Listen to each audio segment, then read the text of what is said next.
Ministeri Konsule e Përgjithshme e Republikës së Shqipërisë në Milano, zonja Pojani.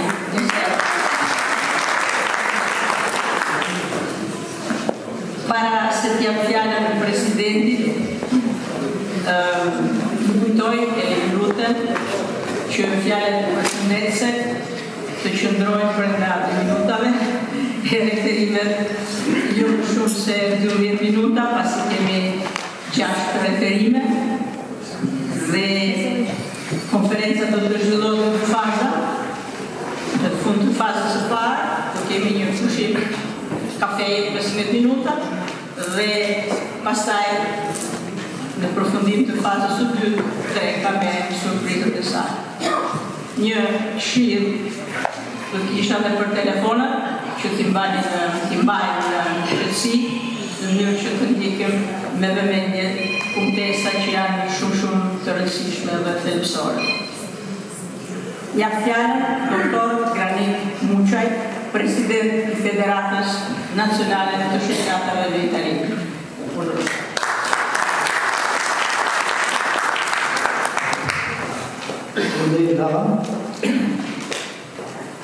Të nderuar zonja dhe zotërinj, të dashur bashkëqytetar kudo ku jeni. Është nder i madh dhe përgjegjësi e thellë për mua që të hap sot këtë konferencë të rëndësishme me titullin Çamëria nga kujtesa dhe drejtës ndërkombëtare. Federata Kombëtare e Shoqatave Shqiptare në Itali, zëdhënëse e diasporës tonë, punon pa u lodhur për të ruajtur identitetin kombëtar, për mbrojtjen e të drejtave dhe integrimin në shoqërinë italiane. Ajo ruan e promovon lidhjet me ardhëun tonë në Shqipëri, Kosovë, Maqedoni, Malizi, Peshmerë e Çamëri. Çështjet kombëtare janë çështje edhe të diasporës. Sot përkujtojmë jo vetëm një popull dhe një histori të dhimbshme, por i theksojmë angazhimin tonë për drejtësinë historike, për të drejtën, për të vërtetën, për mbrojtjen e të drejtave të njeriut. Çështja Çame është një nga faqet më të dhimbshme dhe për fat keq ende të pazgjidhura të historisë së Ballkanit. Një popull i dëbuar, i harruar, shpesh i mohuar, por kur i tyre. Ne si FNAI ndjejmë detyrim të japim kontributin tonë ndaj kësaj çështje madhore për Shqipërinë. Ajo që kërkojmë nuk është akmarrje, por mirënjohje. Jo konflikt, por dialog. Jo mohime historike, por kujtesë dhe përgjegjësi për këtë çështje të dhimbshme të kombit tonë. Falenderoj nga zemra presidentin e Fondacionit Çamëria Hasan Tasim, doktor Alket Veliu, i cili fuqimisht e ka mbështetur këtë iniciativë. Falenderoj konsullin e Shqipërisë në Milano për prezencën. Falenderoj të gjithë folës dhe studiusit e pranishëm, akademik, historian dhe aktivist, profesor Dr. Gjufi, profesor Marglen Kasmi, diplomatin Luan Rama, zëvendës rektorin e Universitetit Brescia, e cila rinunciato duke ardhur sot na lajmëroi që nuk vjen për një problem familjar. Studiusin dhe shkrimtarin Enver Pushi, studiusin arbëresh inxhinier Tomaso Ferrari, profesorin Hayreddin Yusufi. Doktor Muharrem Saliu, i cili na ka mbështetur gjithmonë me iniciativat tona, dhe sot nuk mundi të ishte për angazhimet të tjera institucionale. Falenderoj doktor Femi Bekteshi, drejtori i Shkollës Shqipe Norvegji, që na ka ndihmuar me pjesëmarrjen e tij dhe ka asistuar gjithmonë aktivitetet tona. Falenderoj gjithashtu zotin Petit Rozeli, ambasadori i Kondit. Falenderoj doktoresha Ornela Radovicka, drejtuese e Qendrës së Studimeve Arbanologjike në Trashineto në Kalabri. Falenderoj të gjithë bashkëpunëtorët e stafit drejtues të Federatës, kryetarët e shoqatave anëtare dhe grupin e punës.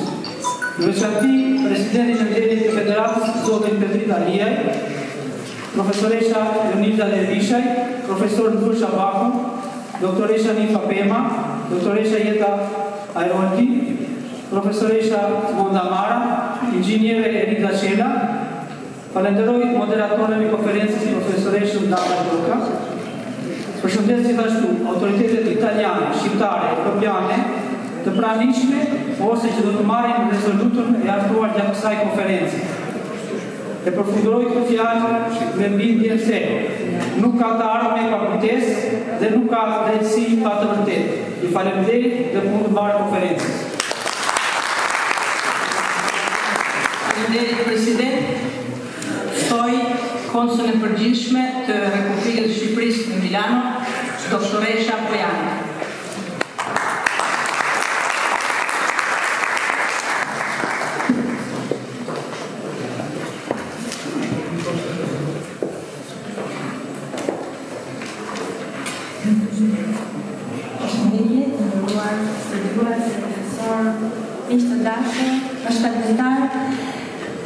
Zonja dhe zotëri, jam shumë nderuar që jam sot këtu në këtë konferencë kaq të rëndësishme, ku mblidhen përfaqësues të dijes, historisë dhe diplomacisë shqiptare.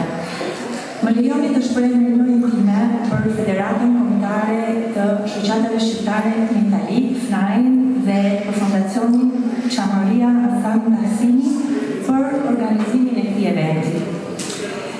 FNAI tashmë e dimë si për herë në vite ka dëshmuar se vazhdon të jetë një urë e fortë lidhëse midis komunitetit shqiptar dhe institucioneve italiane, duke ndihmuar në ruajtjen e identitetit tonë kombëtar dhe forcimin e imanit të shqiptarëve në Itali. Këto nisma janë pikërisht shembull se diaspora jonë vazhdon të jetë promovuese e historisë, artit dhe kulturës shqiptare. Tema që drejton kjo konferencë ka një peshë të madhe historike, sepse lidhet me Qamërinë dhe shqiptarët e Qamërisë, pjesë e historisë tonë që ka nevojë për një trajtim të thellë dhe profesional. Prandaj, është domethënëse që sot janë këtu të pranishëm personalitetet e njohura të botës akademike dhe diplomatike shqiptare, profesorë të nderuar në fushat e tyre.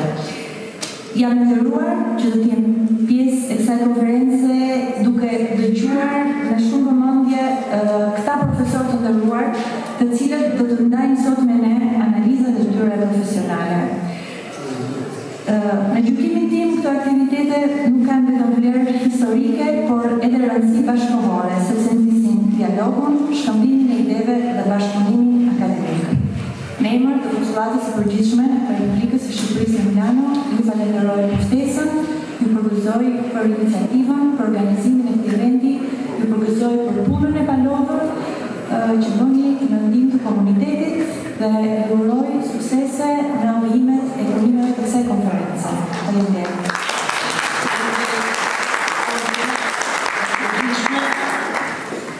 Kam nderin t'jap fjalën profesor doktor shkëlqësia e tij Këllum Gjubi, pasi pozicionin e zëvendës ministri i jashtëm, ambasadorit i Republikës së Shqipërisë në Itali dhe deputet i Parlamentit, studiues nga më të rëndësishme të historisë mesjetare të Shqipërisë dhe të marrëdhënieve midis Shqipërisë dhe vendeve përfshirë, veçanërisht Italisë dhe Greqisë, aktualisht është drejtuesi i Departamentit të Historisë Mesjetare dhe Moderne në Qendrën për Studime Albanologjike dhe pedagog në Universitetin e Tiranës.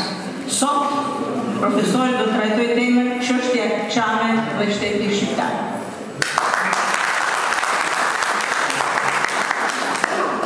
Nderuar bashkëdhëtar, nderuara zonja Pojani, konsull e përgjithshme e Republikës së Shqipërisë në Milano, të nderuar drejtues organizator, Federata e Shoqatave Shqiptare në Itali,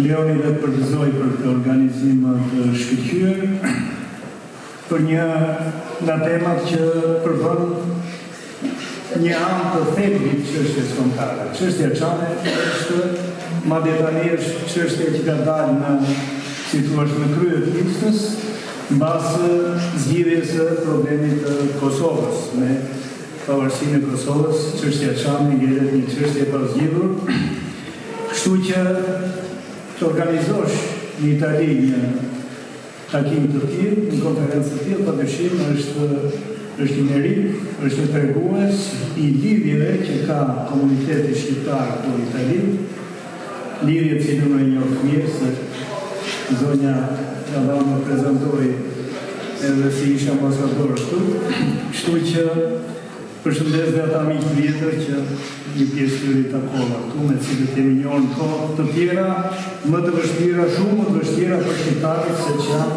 sot, siç e thatë edhe juve, që është një situatë krejt ndryshe. Tani, në 12 minuta, 1 minutë ku me këto përshëndetjet që i bëj dhe në emër që me që mas janë një pare në të gjithë miqve dhe kolegëve.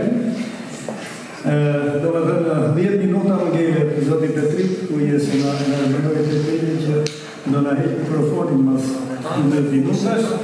Një problem është misioni pa mundur që duen net dimri për të trajtuar këtë temën që ka mund, pale temat e kolegëve tjerë. Megjithatë, duke hequr dorë nga ato që kemi shkruar që janë një 10 faqe, po mundohem të përmbledh shkurt disa çështje kryesore.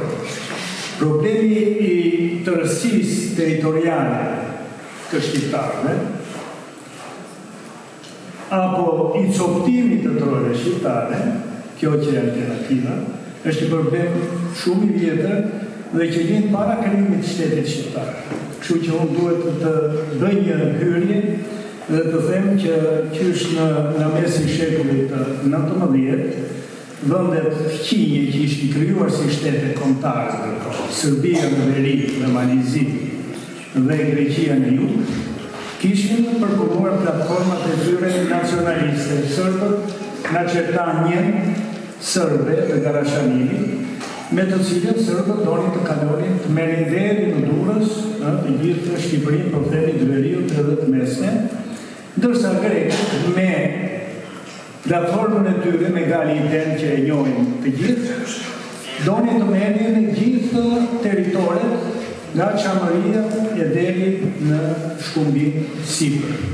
Dhe jo rastësisht këta dy përfaqësuesit e këtyre dy shteteve në vitin 1860 në Veslav, në qytet në veri të Serbisë, bën një marrëveshje për ndarjen në dysh të Shqipërisë, midis Greqisë dhe Serbisë.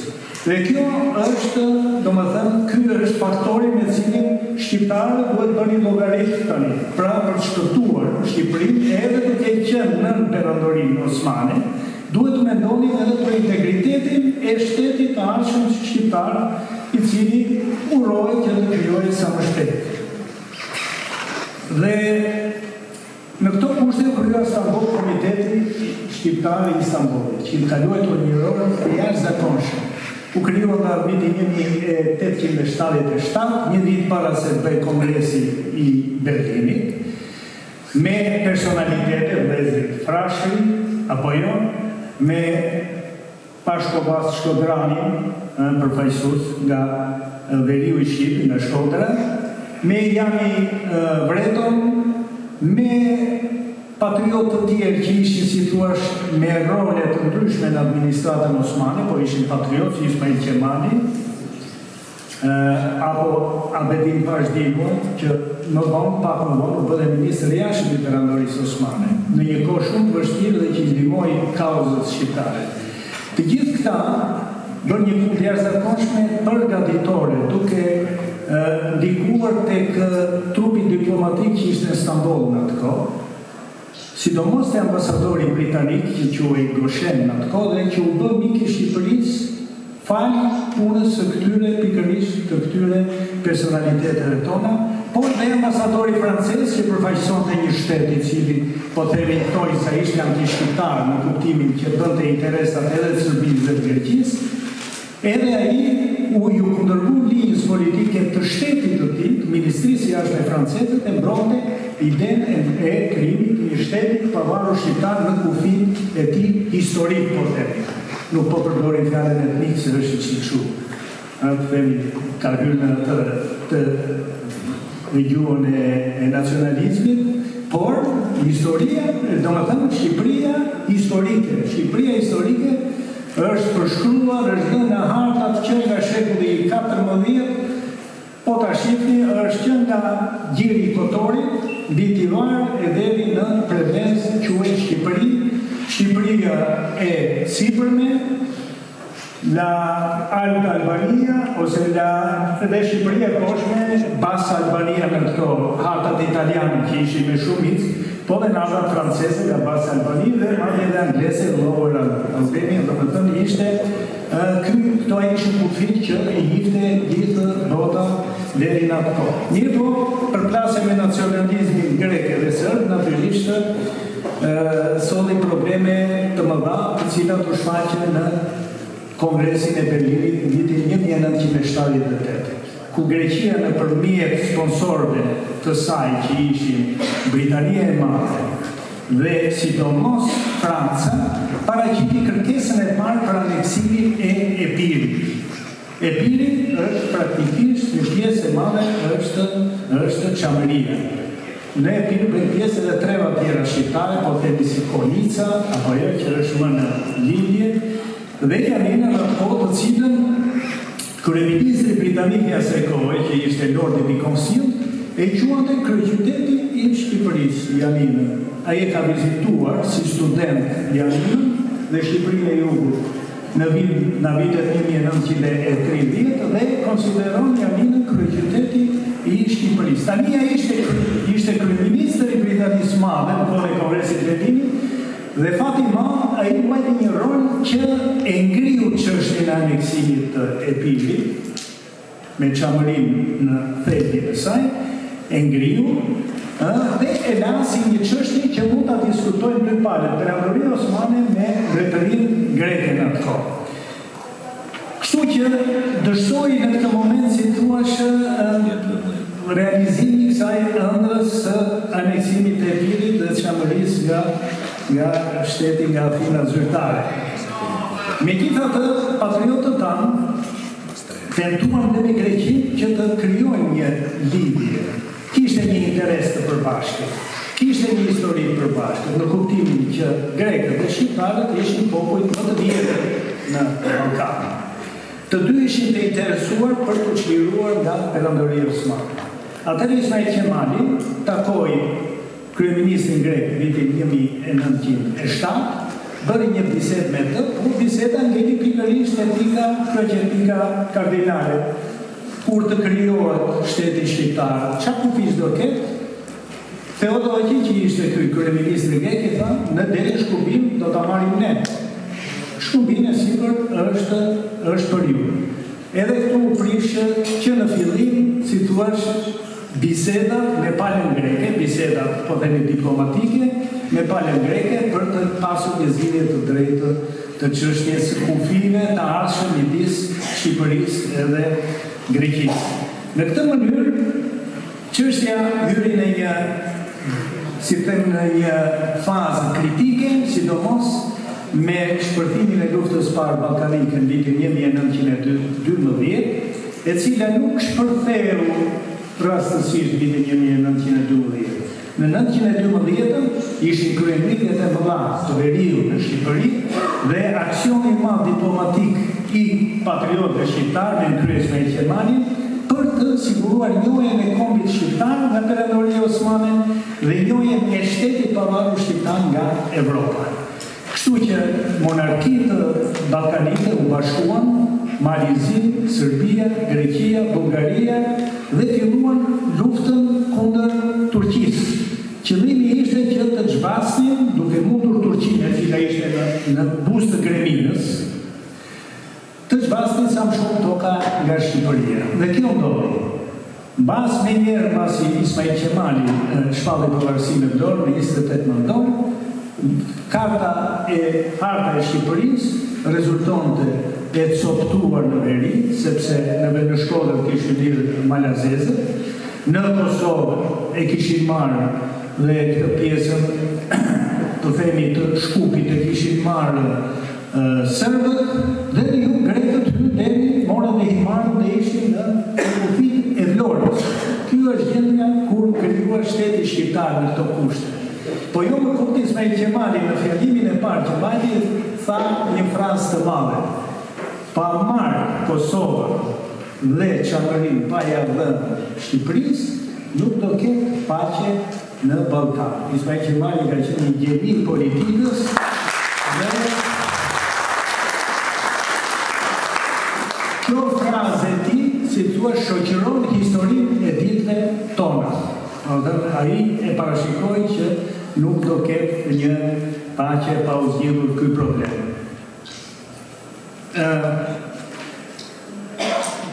U krijua shteti shqiptar në kushte të vështira, lufta e parë botërore, mbaroi lufta e parë botërore, u bë konferencë e paqes në vitin 1919 në Versailles të Francës.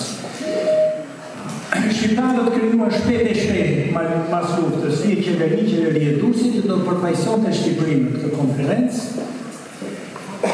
Qeveria që një qeveri e dobët, e zgjedhur me kryesisht me përfaqësues të klasës feudale, pashallarëve, beleve, por si një forcë e madhe presioni mbi të ishin dhe organizimet si thua jashtë qeveritare, ishin shoqatat e ndryshme në Zvicër, shoqata Vatra që ishte, apo jo, Kombëtare Vatre Amerikës, një parti politike gjithashtu në Amerikë, një grupi i shqiptarëve të Turqisë, të cilët shkuan pikërisht ku bëj debatët në konferencën e paqes dhe ishin prezent, si thuash, me agitacion, me takimet e ndryshme dhe mbi presionin që ushtronin mbi delegacionin shqiptar për të qenë të fortë dhe për të rezistuar si thuash pretendimeve greke që e serve që u paraqiten aty. Tani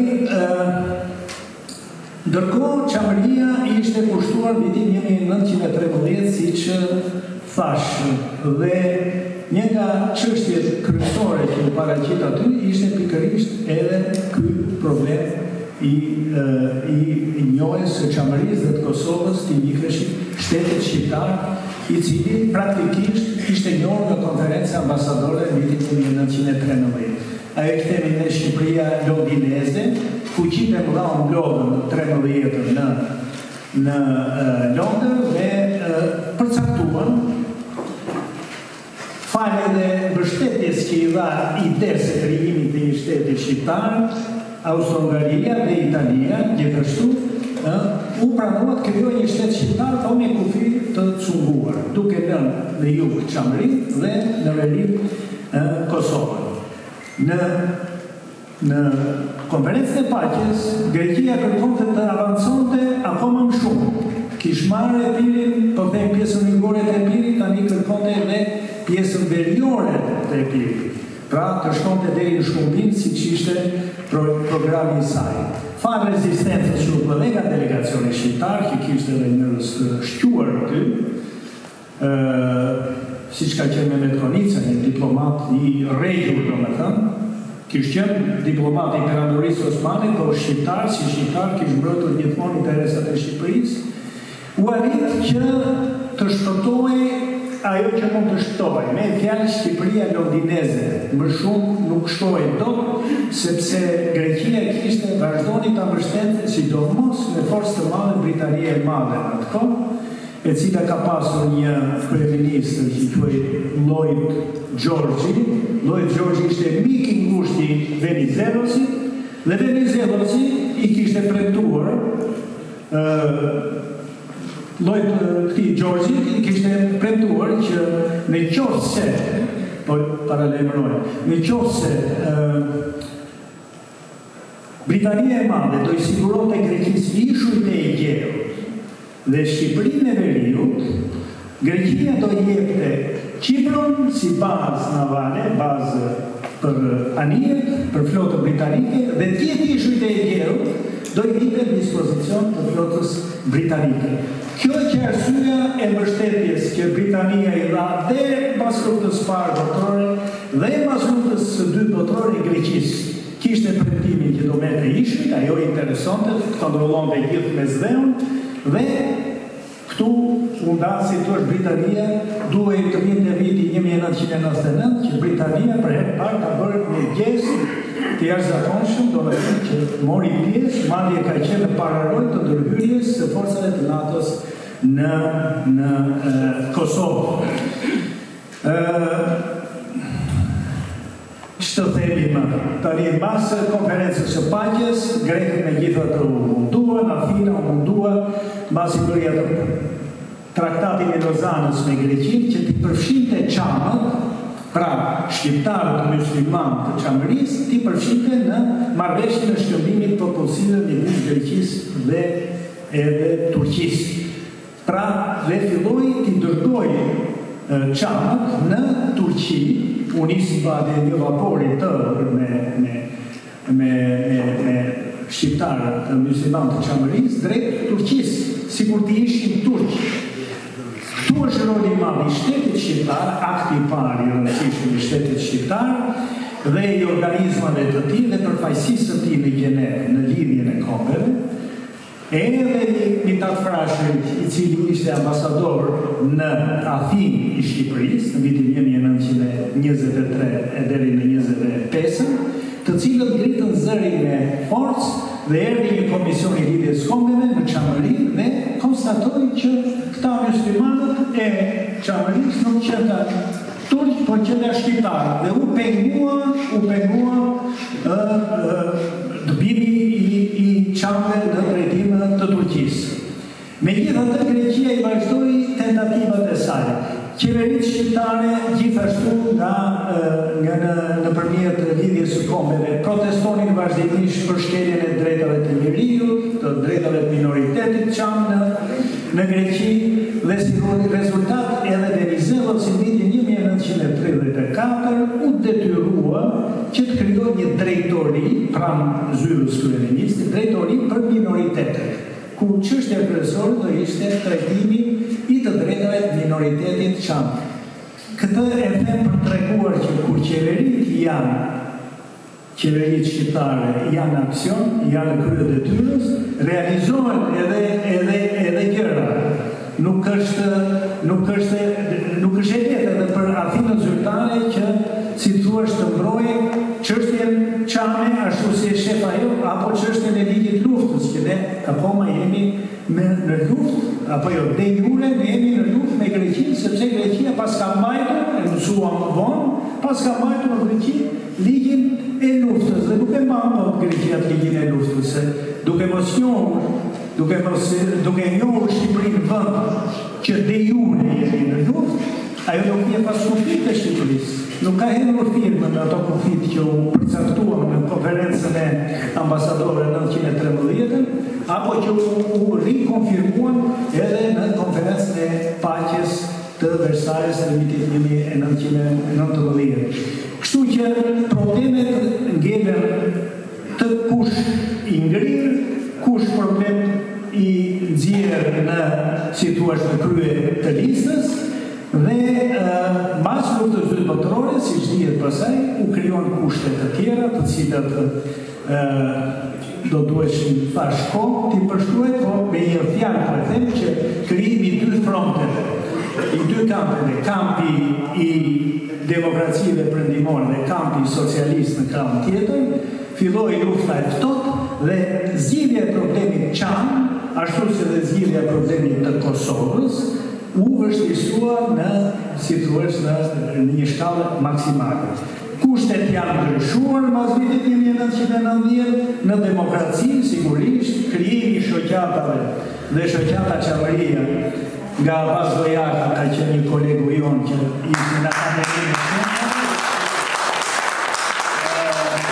Solli një sensibilizim të opinionit shqiptar, solli dhe një presion pozitiv i qeverinë shqiptare që çështja çame të futej në rendin e ditës. Dhe ne shpresojmë, dhe kjo do të ishte zgjidhja, hyrja e Shqipërisë në Bashkimin Evropian, në kushtet kur Bashkimi Evropian do bëj reformën e tij, sepse tani të ndalon e Kipru, apo jo, me veto Kipru e ndalon Shqipërinë për mos thënë Greqia, po Kipru që është një shtojc, appendix i Greqisë, ajo thotë që jo, Ama Europa do ta ndryshojë shumë shpejt edhe këtë situacion, këtë rregull, dhe ne shpresojmë shpejt Shqipëria aty do të krijohet kushte parazie reale midis Shqipërisë dhe Greqisë.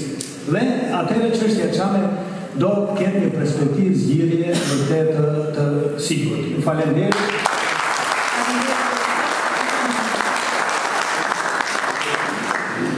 Do të dëgjoni profesor për orë, po është e limituar. Faleminderit shumë. Kam nderin t'ja fjalën profesor doktor shkëlqësia e tij Luan Rama. Ka pasur pozicionin ambasador i Shqipërisë në Francë, Monaco dhe Portugali, përfaqësues në UNESCO, shkrimtar, diplomat, kineast, publicist dhe përkthyes, autor i mbi 50 librave, ese historike, romane, poema,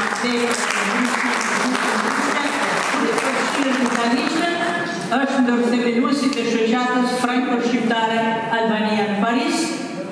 E ftoj të trajtoj temën historia e Çamërisë nuk mund të shbëhet nga tentativat negacioniste të Greqisë së sotme. Faleminderit profesor. Faleminderit që keni ardhur këtu në këtë konferencë të organizuar këtë bukur.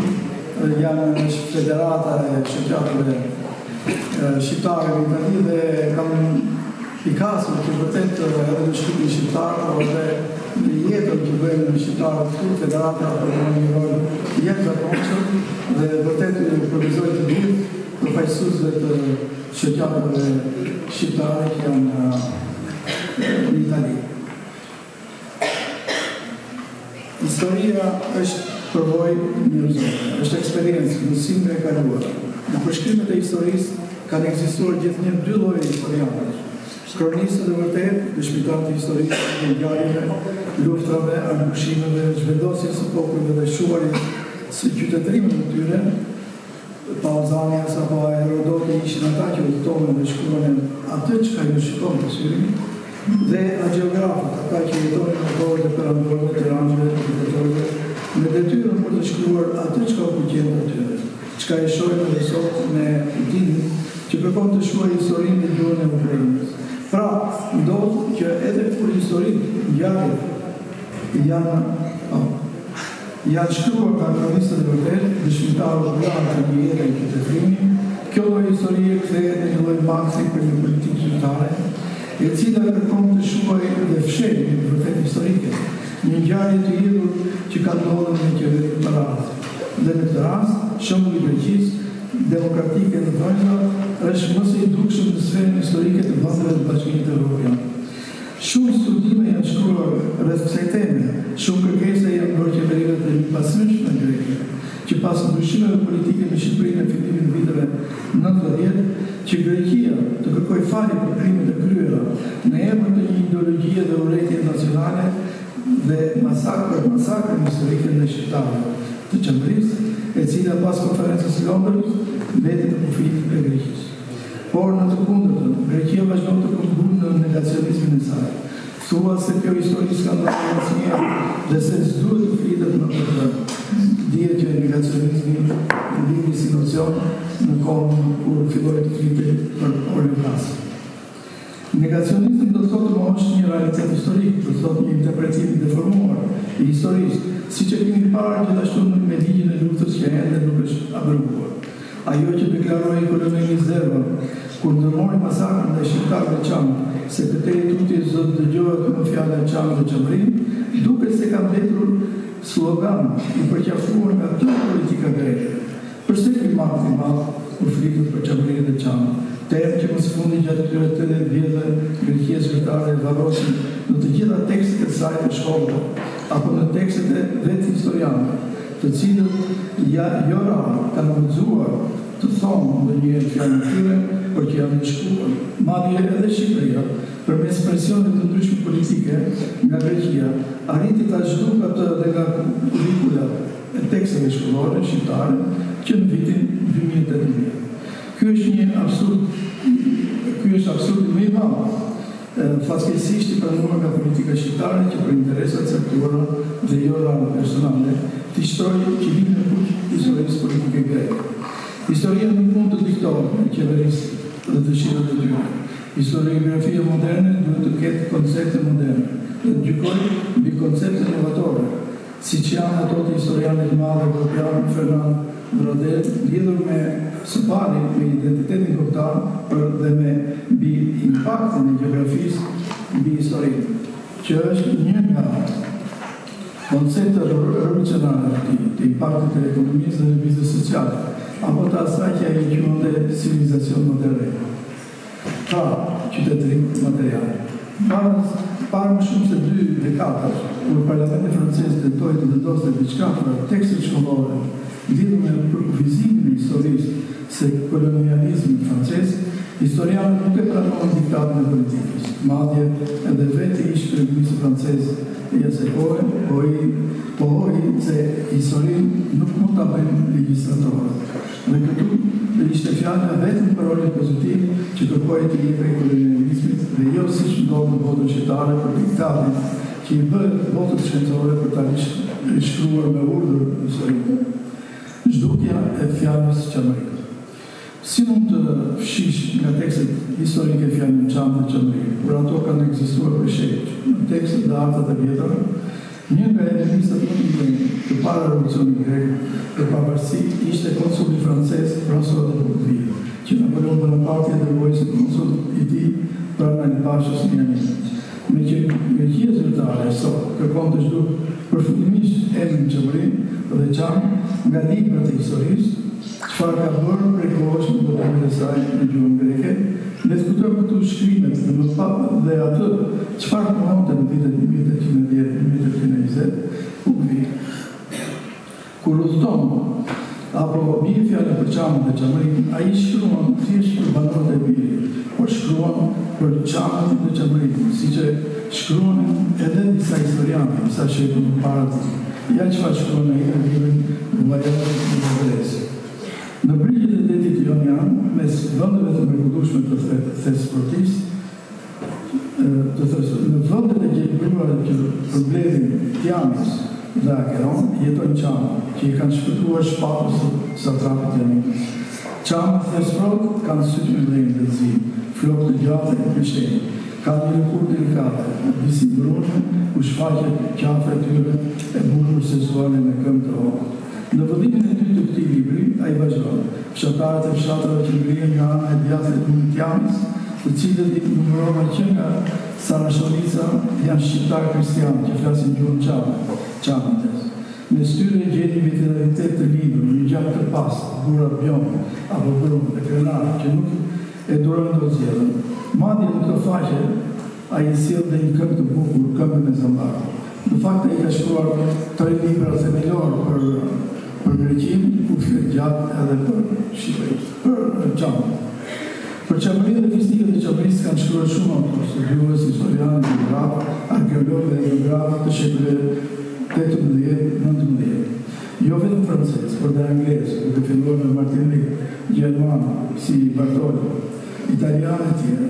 Por lezi drejtori i librit të Henry Bell, i cili ishte përfaqësues i Francës në Athenë në vitin 1852, i cili në raportet e tij drejtuar ke D'Orsay dhe më gjërë në librin e tij turq dhe grek, një vend të rëndësishëm i kushton Çamërisë. Ai ka disa përshkrime që nuk po i lexoj sepse duhet të jemi ta shkurtoj fjalën time. Beli i era kryqë të shtorë të Greqisë, në librin e tij të Prishtinës, me një interes të veçantë përshkruan të vadimet arbanitës dhe figurat e tyre historike të revolucionit grek, e më pas se dhe një Çam, e famshëm, çaparët, ronjët, dematët, e sekatët, pa harruar të filbuzën. Si një vëzhgues i vogël, dhe erudit ai përshkruan vlerët e shoqërisë çame dhe karakteristikat e trashëgimisë çame në histori. Do e shkëtoj përsëri, sepse mund të flisë edhe për konsulin britanik skocezin James Henry Scan, i cili shkruante shumë bukur për Çamërinë, po kështu edhe në librat e shekullit 17-18, por duhet të dalëm në një temë që është vërtet skandaloze dhe absurde. Toponimia pre e nacionalizmit. Gjatë 80 viteve, qeveria greke ka vënë në zbatim një plan nacionalist dhe konsekvent për të shuar çdo kujtesë së qeverisë dhe historisë së saj. Në fillim ishte kurja e territoreve të tyre, nisma e dëbimeve në vitin 1923. Për ndjekje e pastaj shfarësja e tyre për te kufire, drejt Shqipërisë, atë dhe tyre. Gjatë 80 viteve, emrat e fshatëve veçanë kanë ndryshuar nga emra në shqip në emra grek, që janë vendosur. Për shembull, fshati i Skupica quhet sot Kestrimi, Sfanza quhet Amudi, Spasani quhet Nikofilio, Shtektari quhet Midori, Sanova Mando Topos, Popova Agia Qiljaç, Nemika Duko Kortana, e të tjera. Nëse sot një qapi në shurë dhe i dëshuar në qëpërën në 24, 25, gjatë në stepave të mdhaja, dhe të do të shkon në fshatë në shqipinë e tijtë të nëbis, për shka të vendruajnë një pashapor evropiane apo amerikanë, se ndryshe do të akthejnë në brapsh në film, si shumë të tjerë dhe të tyre të tjerë, a i padushim do të qërektori, throste do të kishte lënë kujtesa. Pasi tabela si një etikë të rrugëve që të regojnë fshatër prej kohë që ndryshuar, sepse Manxari, për shembull, do të kishte emrin Qiparisos, se Liku quhet tashmë Arabani, Luarati, Kazovofra, Logati, Agora, Kushovica, Parimenti, e pa mund të adhosh edhe me mjetet më të fundit të komunikacionit. Dhe padyshim ai do të pyeste vetën se përse kishte ndodhur për gjithë kjo. Por më njërë do të kuptonte se gjithë kjo ishte pasojë një politike nacionaliste që mbështete gjithnjë në megatë e Greqisë së Madhe, se aty ku ka ortodoks duhet të jetë Greqi, edhe pse tashmë Greqia është një republikë parlamentare, demokratike e të drejtat e njeriut, edhe pse këto të drejtat nuk jemi shqiptare. Po të rikrijosh sot akën e toponimistike të qeverisë, veç se disa emra të kujtojnë qeverinë, dhe këto toponimet vjetra që kanë mbetur janë Filates, Paramithia, Margariti, që quhet Margariti, apo Iumelisa. Siç dihet, toponimia është pjesë e Greqisë, por më tepër ky fjalë vjen nga greqishtja e vjetër, topos, dhe ona, emra. Emërtimi i vendeve është një proces historik që lidhet me mbullimet e popullatave që kanë bërë në jetën shtetërore të tyre. Toponimet kanë ndryshuar veç në kohën luftrash të mëdha e kolonizimit. Ndryshimi me forcë të toponimeve është tregues i luftrave kushtuese. Të ndryshosh toponimet do të thotë të emërosh dhe qëndrosh votën sipas politikës së synimeve hegemoniste e nacionaliste. Kështu ka ndodhur në kohën e instalimit të perandorive të vjetra, kështu ndodhi në kohën e perandorive osmane, kështu ndodhi në vitet 20-30 të shekullit 20 të bashkimit tim, i cili zhvendosë lehtësisht popullare. Po kjo nuk ndodhi në Evropën e qytetëruar dhe republikane demokratike. Kjo nuk ndodhi në Francën e Gjermanisë para nga një lufte gjatë dhe të toponimet gjermanike në Francën Dindore mbetën të tilla. Një vend demokratik nuk mund të legjitimojë një përkatësi territoriale duke ndryshuar toponimin, duke i përdorur ato si prova historike. Kaq kisha po e përfundoj.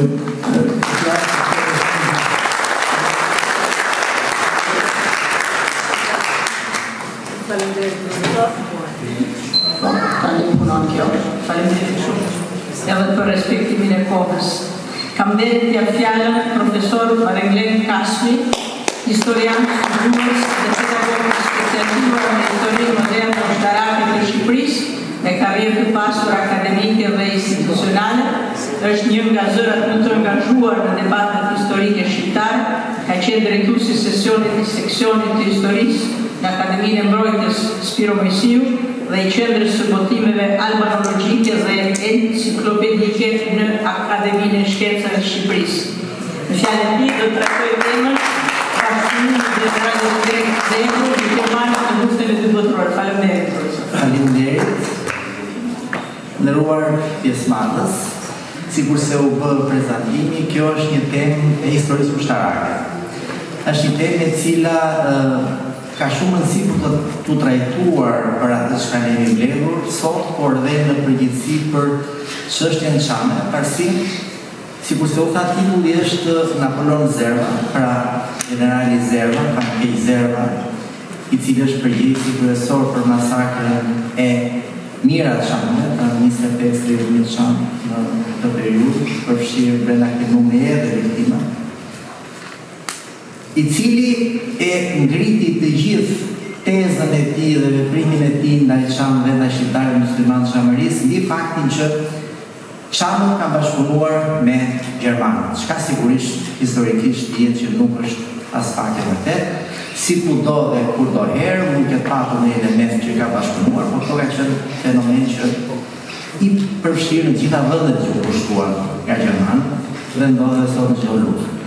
Por edhe nga ana tjetër ne shikojmë që vonë për hir të vërtetës në trajtimin historik që Napoleon Zerla ka qenë bashkëpunëtori më i ngushtë i gjermanëve.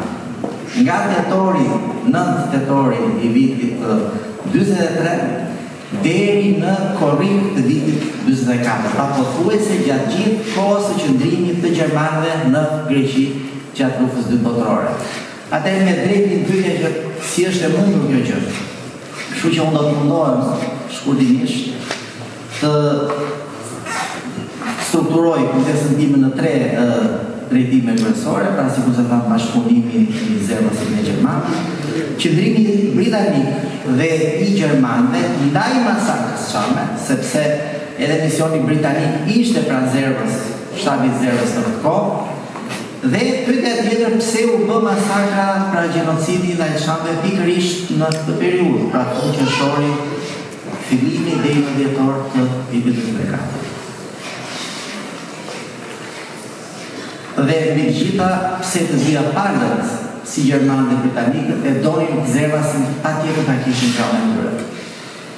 Napoleon Zervasi, sikur se thash, arkitekti i pastrimit etnik të popullsisë çame dhe organizatori i gjenocidit ndaj popullsisë shqiptare në Çamëri, do të rrejë pra ta justifikonte të gjithë të veprimtari në argumentin që çamët kanë bashkëpunuar pra me gjermanët e luftës. Edhe një pjesë e mirë historianëve grek pas luftës dytë botërore kanë mbajtur po ashtu një qëndrim. Kjo gjë dihet tashmë që nuk është e vërtetë. Bashkëpunimi i Zervasit me gjermanët është i dokumentuar më së miri në Arkivin Ushtarak të Freiburgut në Gjermani. Dokumentacioni i cili për hir të vërtetës është shkruar relativisht vonë nga historianët. Për herë të parë në vitin 2008, një studiues gjerman bën një votim për historikun e divizionit para-alpin, i cili ka vepruar pikërisht në zonën e Çamërisë dhe aty nxjerr zbuluar pra për herë të parë dhe bashkëpunimin e Zervasit me gjermanët. Sigurisht po të shikojmë arkivat greke, pikëstar janë të mbyllura pjesa më e madhe të këtij çështje, por interesant është teksohet që në arkivin qoftë të shtabit përgjithshëm grek, po ashtu dhe të ushtrisë, nuk gjendet asnjë gjurmë për Zervasin, madje as dosja e tij personale e oficerit, pra dosja ushtarakut që shoqëron ushtarak, ka vetëm disa flet, të cilat nuk flasin asgjë për veprimtarinë e tij. Është i njëjti Napoleon Zerva, i cili pas lufte bëhet ministër dhe kështu me radhë. Kështu që padyshim arrihet përfundimin që ky është një pastrim me dashje i dosjes së tij me qëllim që mbulohet e gjithë e kaluara. Por, le t'i kthehemi zhvillimit. Me kapitullimin e Italisë fashiste në Greqi filluan dhe përplasjet e para të armatosura ndërmjet forcave greke kryesore, pra EA me lasti forcat të majta, procedruara nga komunistët dhe EDES-i që drejtohej nga nacionalistit pra Zerva. Gjermanët munduan që situata armiqësore ndërmjet forcave politiko-ushtarake greke ta kthenin në favor të tyre.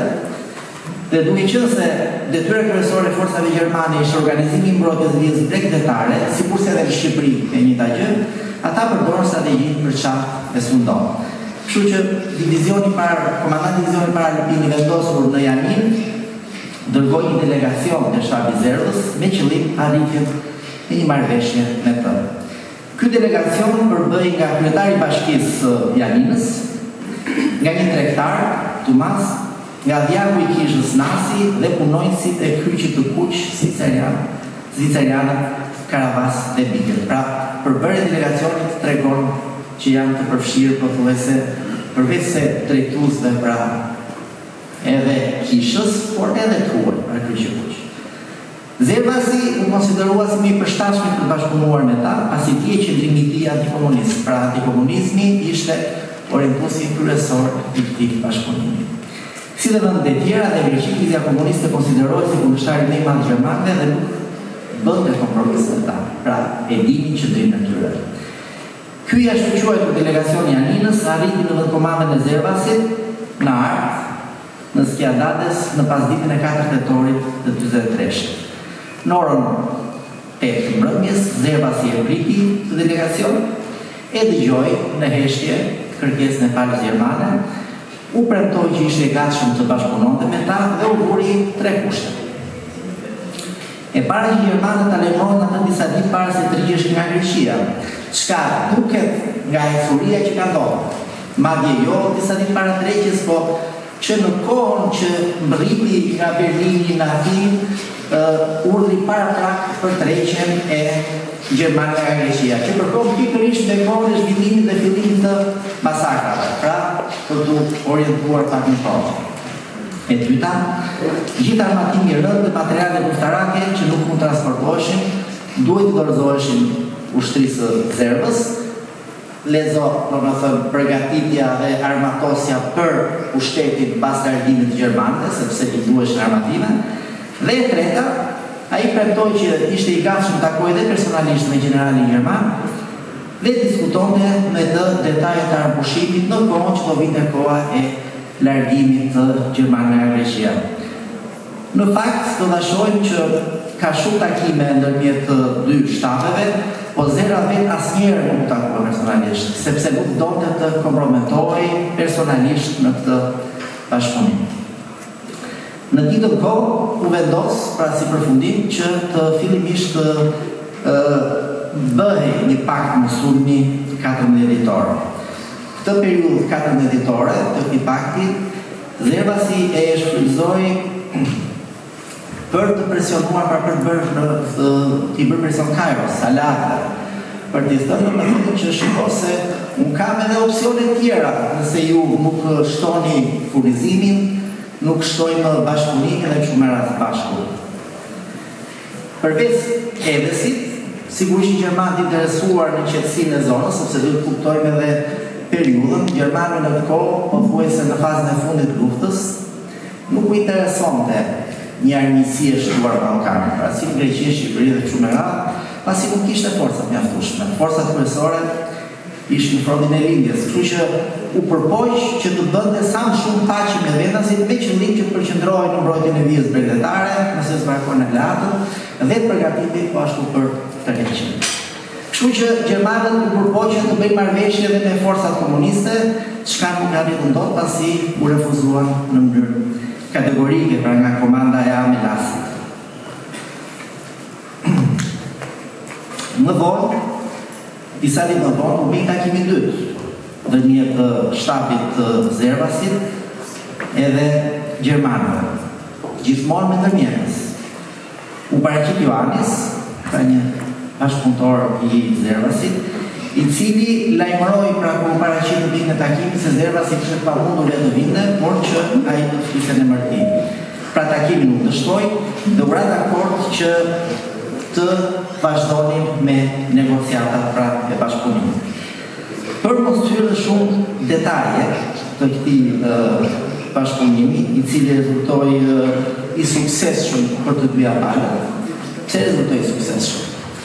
Sepse gjermanët arritën që t'i armiqësojnë dhe më tej të dyja forcat kryesore greke, pra si e Amelasin me Edesit.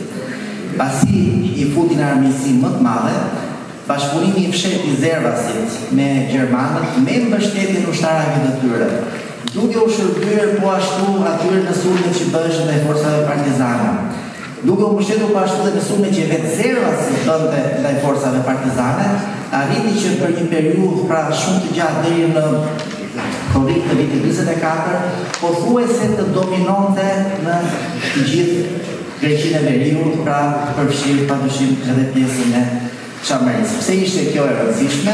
Pra për të kthyer çështjes tani pse Zervasi ishte kaq i dëshiruar në bashkëpunim, ishte e rëndësishme sepse nga ana e këtij Zervasi, pra mbante territorin e kishte në dominim, me qëllim që mbas arritimit gjermanëve, kundërshtarët e tij politik pra t'ia zësonte që gjatë luftës.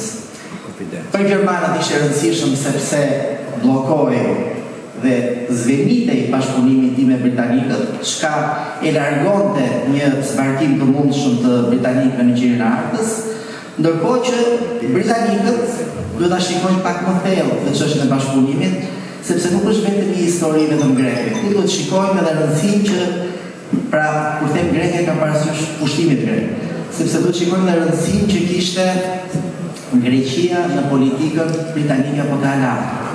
Pra ishte për marrëveshja, Greqia duhet të vinte në sferën perëndimore dhe nuk mund të kalonte, pra dhe të lejohej që të dominojë nga Tito dhe një anët nga Stalini, kështu që Zervasi ishte personi kyç i cili ofronte, pra për të dyja palët ishte personi i duhur që ofronte atyre garanci për përmbushjen e planeve të tyre. Gjermanët ishin sa më të lirshëm për të larguar dhe mos luftoheshin shumë, ndërkohë që britanikët nëpërmjet Zervasit siguronin pra që Greqia do të qëndronte si pjesë e palës perëndimore. Kështu që ndërmjet të dy këtyre fronteve, Zervasi arriti të manovroi dhe të realizoi qëllimin e tij kryesor që i kishte shprehur që në vitin 42, për sa i përket spastrimit etnik të Çamërisë, pra largimin e gjithë çamëve musliman nga trojet e tyre. E filloi pikërisht në fund të qershorit, 27 qershor 43, kohë që sikur se tham mbërriti nga Berlini në Greqi urdhri paraprak për tërheqjen e gjermanëve nga Greqia.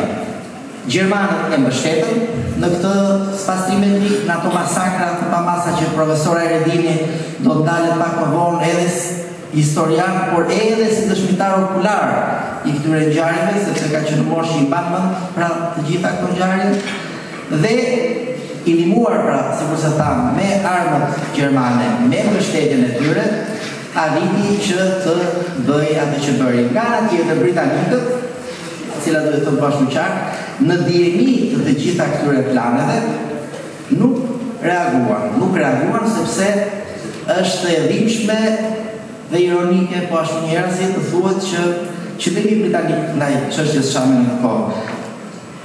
Kjo masakër, ky gjenocid që u bë ndaj kësaj popullsie u quajt nga britanikët si dëm ansor. Do të thonë, jemi të gatshëm ta pranojmë këtë tragjedi ndaj një popullit vogël musliman shqiptar, mjafton që Greqia të qëndrojë në anën tonë dhe mos të kemi probleme nesër, pra nëse komunistët do të vinë në pushtet. Pra është e dhimbshme, por që është e vërteta.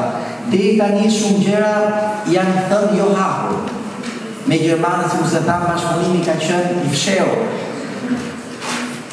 Si është e mundur? Është e mundur nëse nuk angazhohemi. Kështu që ajo që ne kemi në projekt tani, konkretisht mbas 2 javësh do jemi për një kohë disa javore në arkivin e Freiburgut, pikërisht për të dhënë dokumentacion për bashkëpunimin e Zervës me gjermanët. Dokumentacioni është aty. Detyra jonë si histori apo si historiografi e Shqipërisë kombëtare është që ti nxjerrim këto reale, sa kaq kemi, jo vetëm mision, por dhe detyrim ndaj një tragjedie kaq të madhe që në fakt në luftën e dytë botërore kjo ishte pothuajse e para që bëhet në një popullsie në mënyrë kaq të hapur. Kështu që e kemi detyrim të nxjerrim nga arkiva, i botojmë, ne krijojmë bazën, shtratin historik, më pas sigurisht që edhe profesor Bubi tha janë të tjera instanca ato që merren me trajtimin e saj. Por ama nxjerrja nga kuri historik është shumë e rëndësishme sepse nëse nuk i dokumentojmë, nuk i themi qartë, sigurisht që nuk kemi as argument dhe legjitimitet për kërkuar më shumë. Ju falenderoj shumë për vëmendje.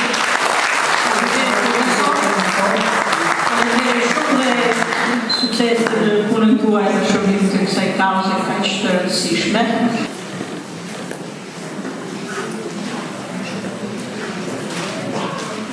Është një kënaqësi e veçantë për mua të jem sot në Sush të përshëndes këtë konferencë që kushtohet një temë me ndjeshmëri dhe rëndësi të veçantë historike kombëtare, siç është ajo e Çamërisë.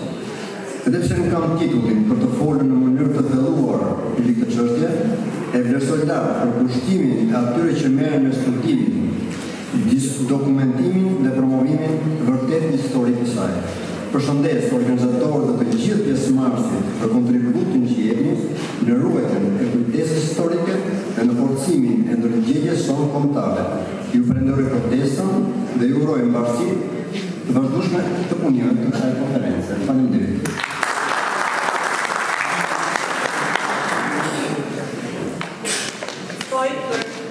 Fjalë përshëndetse, doktor Sylti Ulaj, i shoqatës Ideal.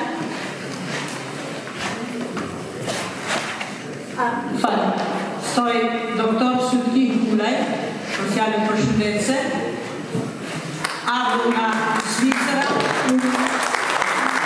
shqiptar kosovar, eminues dhe përfaqësues i shoqatës Ideal.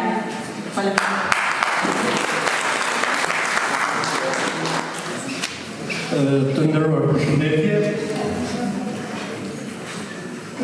Vazhdimisht ju sjellni përshëndetjet e mia nga Kosova, nga vendi ku ende dhënit e plagëve të gjenocidit serb ndjen, ku ende shumë ndjen gjumet e luftës barbare të regjimit fashist Milošević. Por edhe për pjekjen e mjaftëqarsheve diplomatike dhe presionin që i bën Kosovës brenda dhe jashtë saj për të rikthyer atë në Shqipërinë e Madhe. Përpjekjet e cilat vazhdojnë në mohimin e të drejtave të popullsisë shqiptare autoktone në Bujanovsk, Medveç dhe Prëshev.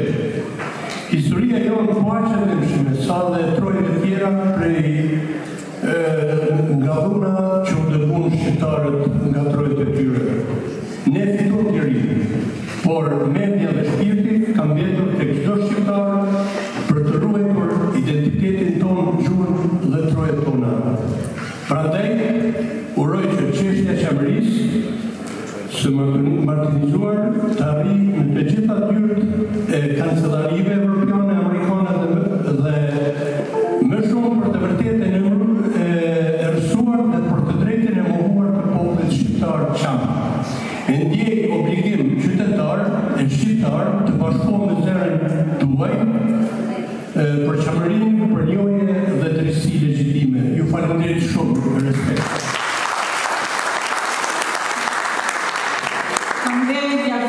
Profesor Hajredin Yusufit, historian studiues i njohur shqiptar, i lindur në Prizren, në Qamëri, një nga figurat më të rëndësishme në dokumentimin e studimin e historisë së Qamërisë dhe çështjes çame, vlera e tij është konsideruar lidhur me historinë e Qamërisë dhe marrëdhëniet shqiptaro-greke. Profesori do të trajtoj temën antifashizmi në Qamëri gjatë luftës së dytë botërore. Faleminderit shumë, është një kënaqësi shumë e madhe të ndodhem sot mes jush. Është një pamje e jashtëzakonshme. Duhet kemi parasysh një gjë. Qeveria italiane në dy momente të rëndësishme është lidhur pranë popullsisë çame. Në vitin 1923, kur traktati i Lozanës po shkirtonte luftën greko-turke, qeveria greke në marrëveshje me qartjet nacionaliste greke vendosi të tërë muslimanët dhe qamëristë konsiderohej turk dhe ta shronjoste atë popullsi. Ishte pikërisht përfaqësuesi i qeverisë italiane Montagna që ngreti zemrën e kombeve dhe krijoi një opinion të shëndosh që qamrit muslimanë të Qamërisë janë autokton dhe duhet të mos lëvizin nga vendet e tyre. Fati i mirë që ai jeti një mbështetje tek diplomacia, një pjesë e diplomacisë europiane dhe u bë një mbështetje e diplomacisë shqiptare. E para dhe e dyta, ajo që ka bërë Italia në kohën e eksodit është të veçantë. Sot ju jetoni në Itali Italinë e keni ardheun e dytë, nuk I keni provuar e ufshesën atë spastrim etnik që ju kanë bërë refugjatëve e Greqia. Prandaj kjo është I mirënjohje dhe është në drejtimin e secili që të mos e harrojmë këtë rast. Të flasim për çamërinë do në kohë, do në dhe frymë, por megjithatë energjia të vjen kur të flet për një vendin tënd që e don. Po ju them diçka. Tocqueville ka qenë një diplomatët francez më afër e Bashkët e Lehës. Në vitin 1813 rai një mortaj e madhe në Çamëri. Dhe e vizitoi tërka e në të Çamërisë në mënyrë të veçantë filare. Dhe ai aty pa një dashuri të madhe të popullit shqiptar për vendin e tij. Dhe ka shkruar: Çamërit e duan me entuziazëm të madh vendin e tyre. Ata Çamërinë e vënë mbi çdo vend tjetër dhe vështrimin e tyre e hedhin nga malet e Epinit. Një autor tjetër francez që ka shëtitur Çamërinë, ka shkruar për Çamërinë, ai thotë, Çamërit kanë qenë luftëtarë dhe jetë një shëmë. Dhe në Çamëri ka pasur familje të mëdha, jo në kuptimin vetëm të pasurisë, po familje madhe është ajo që dhe një vlerë historike të komit vetë. Çaparenti ishte një fish I madh. I pari Çaparenti ishte 90 vjeç. Flok bardh, do me thënë në moshë sa unë, po jo të bardha sa, u si kam shumë të bardha sa unë. Dhe kishte 80 vjetë. Më I vogël ishte 60 vjeç. Dhe kur shkonte në luftë këtë ky, ai prinda. Dhe asnjëherë nuk ndahesh në mënyrë që kur të binte të vriste në njëri, të vritej në luftë, të mos e linte dorë të armitit. Pra Çamëria ka shumë histori. Në vitin 1913 ndodhi ajo që ndodhi. Dhe një pjesë e refugjatëve që ikën për të mos u nënshtruar atë sulmimit e egër grek, morën rrugën e emigracionit në kushte shumë të vështira. Më të vështira se në 90, egër pak familje. Dhe kryesisht emigruan në Shtetet e Bashkuara të Amerikës. Gjëja e parë që bën ata, krijuan shoqata. Në kujtim të vendit, në kujtim të ardhëut. Por jo vetëm kaq, po të sensibilizonin opinionin e shëndoshë të kancelarive evropiane që t'i kthente syt nga Çamëria dhe këta çamër që ishin shumë fatkeq, duhet të thotë gjëni vënd me merituar.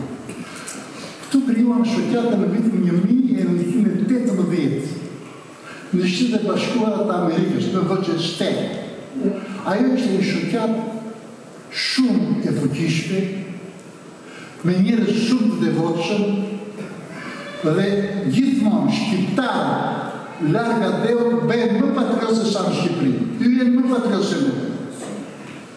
E doni më shumë vendin tuaj ju, se neve harrojmë dhe një merrem me marrësie. Neve atje merremi më shumë me njëri tjetrin në se sa me dheut. Neve shikojmë kush e hëngri e kush mbeti, ndërsa ju keni shqiptar dheut. E kanë provuar ato. Ne në kohë për para kur shkojnë për kampe, që unë kam përvuar kam në semi ma, kur unë jam nga Durrësi, I lidhur në Çamëri, kur shikoja unë I makinë të Durrësit, pa e një urfarën duke si kur shikoja botën, dërsa kur jam atjes unë bjetë në për asë. Që të këthemi këtë? Shoqata Amerikës pati efekt shumë ma. Filmës kësaj u krijuan disa individ të veçantë, luftëtarë të devotshëm, patriotë devotshëm. Dhe ata filluan të shkruanin presidentit të Amerikës të asaj kohe udhësohet. Dhe letra e tyre është: neve jemi refugjatë gjatë, kemi lënë trojet tonët të detyruara ky regjimi i egri Greqisë dhe i luteshim që të vinte dorën ta ndihmonte në konferencën e paqes Parisit që do fillonte në prag kësaj 19 dhe Shtetet e Bashkuara të Amerikës kishin hedhur një parull që do vënë në vend pa drejtësitë e vendeve të vogla që kanë bërë gjatë luftës së parë botërore. Njëri prej tyre shkroi: në qoftë se çështja Çanit nuk do trajtohet e do lihet vazhdore, Ballkani nuk ka për të gjetur qetësi. Dhe me të vërtetë, neve nuk kemi më gjetur qetësi gjatë këtyre 100 vjetëve me Greqinë. Neve Greqia na akuzon në mënyrë të pa imagjinuar. Dhe kthehemi të shikë tema jote. Mos më përqiti dhe e bje shkurt. Neve greket, në përgjithësi, na quajnë me lloj epitetesh. Kur filloi lufta e dytë botërore, menduan se Italia fashiste do ta vinte në shtetin. Dhe ata hapën propagandë, Çami janë mbështetës të fashizmit, janë mbështetësit kryesor që furnizojnë me ushtri, janë pararoje e fashizmit për të pushtuar Greqinë, pra një lumë në akuzësh. Në fakt, kur Italia fashiste pushtoi Greqinë në 28 tetor 1912, me gjithë u bëjë propagandë madhe, që ishte vetëm një propagandë për të marrë mend të marrëve, nuk pati Çami. Por në dokumentacionet greke, në burimet greke, thuhet se kishte kaq shumë Çami, sa sikur pjesë më e madhe e ushtrisë italiane ishte me Çami. Koha tregoi nga vetë autorët grek, që kanë shkruar kohën e fundit, që janë sikur disa autorë të moderuar, që thonë, në ushtrinë italiane, nga Çamëria pati aq pak elemente sa gishtat e dorës. Pavarësisht se edhe në këtë kohë, në mbështetjet e Italisë fashiste, ka pas elemente që ka bashkëpunuar si në gjithë vendin. Edhe në Kosovë, edhe në Maqedoni, edhe në Jugosllavi, ka pas elemente veçantë që kanë bashkëpunuar. Por jo masë, me gjithatë, kohët e fundit ka bërë një libër shumë interesant një grek, një ortodoks shqiptar, një afinar. Ai flet një admirim të veçantë për filaqotët.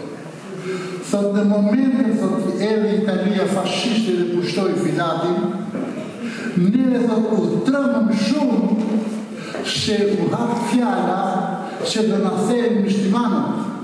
Për këtë fjalë thot e përhapën elementit e dashës që tekshin neve të linë në shtëpitë e hapura të grabitshme.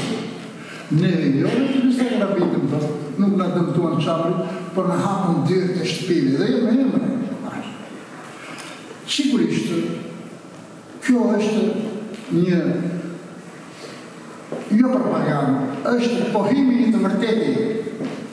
Dhe flet më shumë ai grek, ai ortodoksi shqiptar, se sa i shkrime që bëjmë ne. Ai është vëndalik, është bashkëqytetar i Filatit dhe flet me admirim. Çfarë do të thonë? Neve duhet të flasim në histori të vërtetat, të mos i shëmbërojmë të vërtetat. Historia bëhet me të vërtetat. Në qoftë se një histori do ta shohim me mendje, me amendje, si ne vetmendja, ajo nuk është histori. Edhe historia e Shqipërisë. Djalli nuk është realitet.